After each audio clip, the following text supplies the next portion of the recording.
শীতের দিনের সবচেয়ে কমন একটি পিঠা হলো ভাপা পিঠা। আর এই ভাপা পিঠা আসলে আমার খুব প্রিয় একটি পিঠা। পিঠাটা তৈরি করছি দেখে কেউ ভাববেন না যে হয়তো টাকার অভাবে কিনে খেতে পারছি না।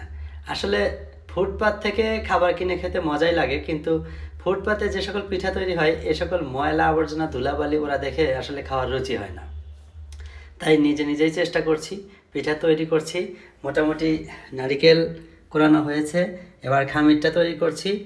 এই দেখুন মোটামুটি এতগুলো হয়েছে। চাউলে আটার মধ্যে পানি দিয়ে দলা করে সেটা আবার চালুনির মধ্যে পিষে পিষে এরকম গুঁড়ো গুঁড়ো করে নিয়েছি। যদি আগে একটু হালকা লবণ দিয়েছি, কিন্তু শুধু লবণ হলে তো হবে না, কয়েকটা কিশমিশ দিয়ে নেই, একটু মিষ্টি হবে।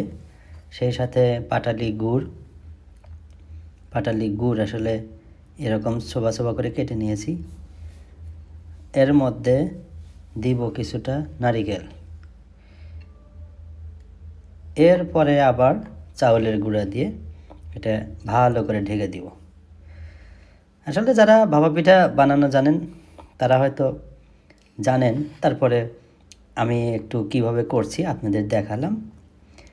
যদি ভালো লাগে তাহলে অবশ্যই সাপোর্ট দিবেন। তবে আমার আইডির দেখছি ইদানিং কিছু মানুষ আজে বাজে মন্তব্য করেন। আমি আশা করব আপনারা আজে বাজে মন্তব্য না করে কী ধরনের ভিডিও দেখতে চান সেটা আসলে কমেন্ট করে জানাবেন, তাহলে আপনাদের পছন্দসই ভিডিও দিতে পারবো। গরম গরম ভাপা পিঠা আমাদের রেডি হয়ে গেছে, আপনারা দেখতেই পাচ্ছেন। একটু খাইয়া দেখাই, যদিও বা ইস কি মজা!